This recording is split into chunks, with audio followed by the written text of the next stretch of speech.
Hey student, I am Vatsala Singh, your English teacher. Student, today we will read chapter 3 Tarot's Reward from your Honeysuckle book.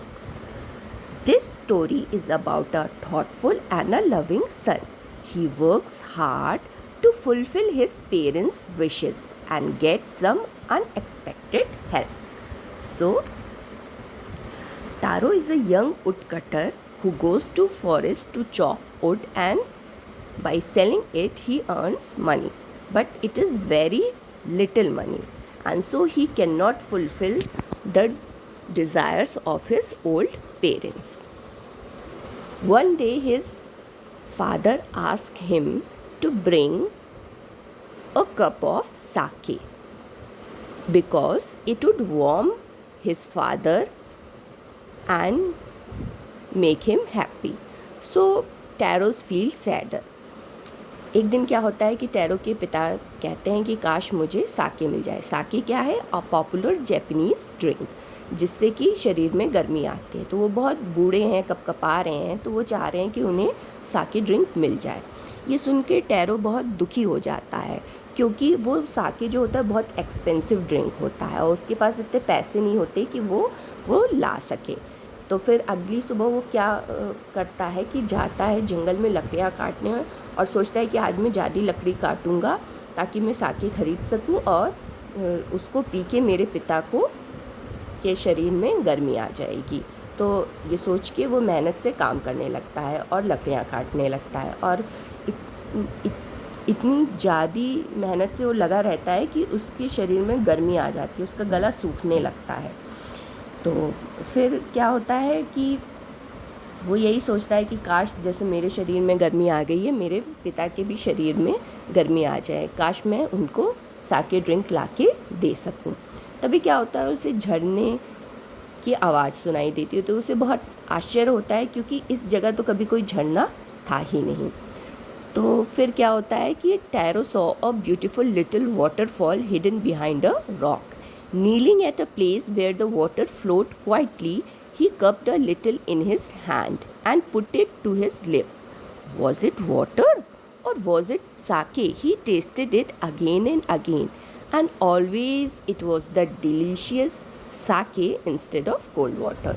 और फिर जब वो झरने का पानी पीता है तो उसका टेस्ट बिल्कुल साके जैसा लगता है. अब वो क्या करता है, उसके पास एक घड़ा होता है, वो घड़ा लेके जाता है और उसमें वो साके भर लेता है.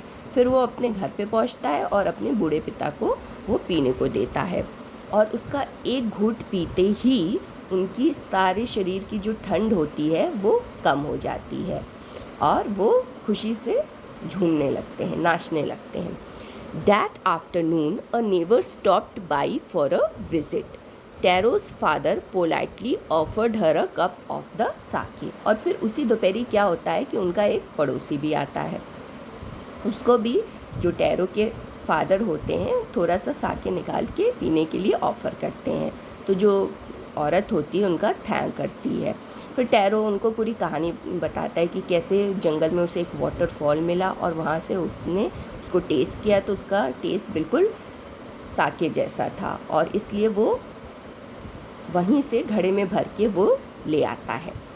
तो जब वो उनकी पड़ोसी जो होती है वो पूरी कहानी सुनती है तो टैरो जल्दी जो ड्रिंक उसे ऑफ़र किया गया होता है वो जल्दी से पी लेती है और फिर वहाँ से निकल जाती है और पूरे गांव में ये बात फैला देती है कि गांव में कोई झरना है जहाँ से टैरो ड्रिंक मिल रहा है. That evening there was a long procession of visitors to the woodcutter's house.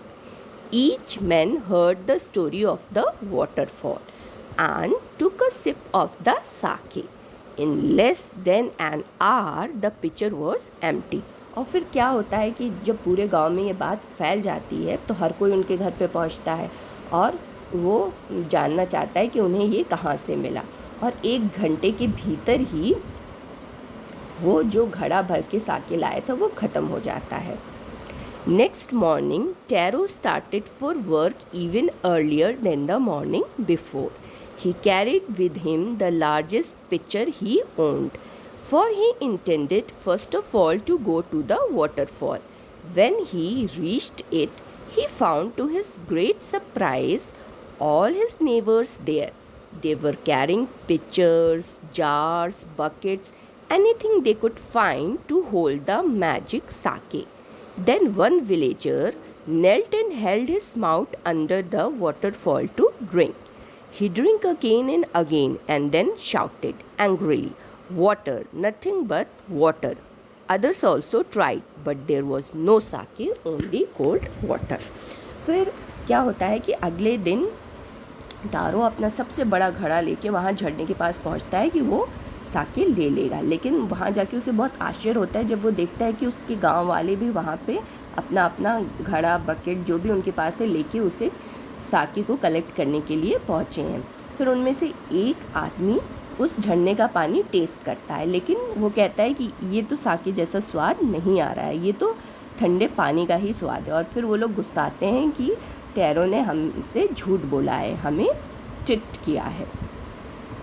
Muttering their anger and disappointment, the villagers left the place one by one. और धीरे धीरे करके सब वहाँ से चले जाते हैं। Taro came out from his hiding place. Was it true? He wondered. Was the sake a dream?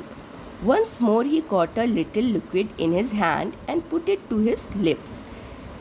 It was the same fine sake. फिर वो अपनी जिस जगह पे छुपा होता है वहाँ से निकल के आता है और फिर से उस झरने का पानी टेस्ट करता है, तो वो सोचता है क्या ये झूठ था, क्या ये प्लेन ठंडा पानी ही है, लेकिन नहीं, उसको तो हमेशा जब भी वो टेस्ट करता है साके का ही टेस्ट आता है। The story of tarot and his magic waterfall reach the emperor of Japan. He sent for the young woodcutter and rewarded him with 20 pieces of gold for having been so good and kind. Then he named the most beautiful fountain in the city after Taro. This, said the emperor, was to encourage all children to honor and obey their parents. और फिर धीरे धीरे ये बात जो वहाँ के राजा थे, एम्परर ऑफ जापान थे, उन तक पहुँच जाती है और वो टैरो को बुला के उसको रिवॉर्ड में 10-20 गोल्ड के सिक्के देते हैं और जो वाटरफॉल था उसका नाम भी वो टैरो के ऊपर रख देते हैं, ताकि जो भी बच्चे हैं वो अपने माता पिता की बात माने और उनकी सेवा करें।